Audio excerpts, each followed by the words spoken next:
સ્વામિનારાયણ સંપ્રદાયના જ્ઞાન પ્રકાશ સ્વામી દ્વારા પરમ પૂજ્ય સંત શ્રી જલારામ બાપા ઉપર કરેલ અભદ્ર ટિપ્પણી અંગે ભારત દેશ સહિત સમગ્ર દેશમાં વસતા જલારામ બાપાના ભક્તોમાં ભારે રોષ જોવા મળ્યો છે।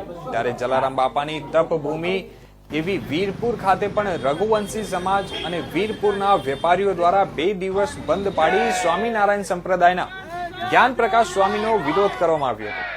ત્યારે છેલ્લા 5 દિવસથી ચાલી રહેલ વિરોધમાં સ્વામિનારાયણ સંપ્રદાયના જ્ઞાન પ્રકાશ સ્વામી દ્વારા આજ દિન સુધી રઘુવંશી સમાજના લોકો જલારામ બાપાની માફી નહીં માંગતા આજરોજ રાજકોટના રઘુવંશી સમાજ દ્વારા રાજકોટ પોલીસ વિભાગના પ્રેરનગર પોલીસ મથક જ્ઞાન પ્રકાશ સ્વામી વિરુદ્ધ ફરિયાદ નોંધાવી અને પોલીસ તંત્ર પાસે આવા જ્ઞાન પ્રકાશ નામ વાળા અજ્ઞાન પ્રકાશ સ્વામી વિરુદ્ધ પોલીસ વહેલી તકે પકડી કડકમાં કડક કાર્યવાહી કરે અને જેલના સળિયા પાછળ ધકેલી દે તેવી માંગ કરવામાં આવી હતી।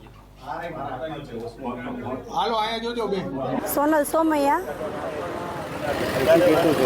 બસ એ જ અમારી માગણી છે।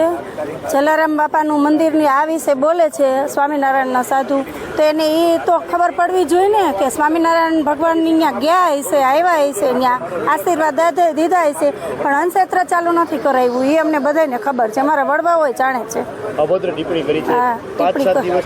વિરોધ ચાલુ છે।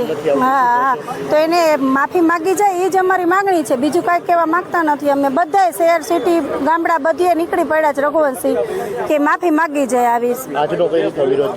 અમે બસ પોલીસ ફરિયાદ કરવા આવ્યા છીએ, શું છે આગળ જઈને ખબર પડશે।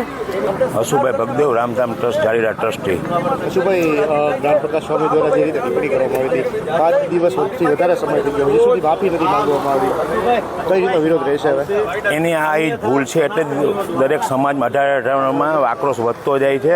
આજ 5 દિવસ થયા, એને એવું નથી જલારામ બાપા વિશે તો હમણાં બોલ્યા, એથી પહેલાં એ નાગબાઈ વિશે, હનુમાન વિશે, બ્રહ્માજી વિશે, શંકર વિશે, બધા વિશે બોલી, કૃષ્ણ વિશે, બધા વિશે બોલી ચૂક્યા સ્વામિનારાયણ સંપ્રદાય અલગ અલગ સંતો।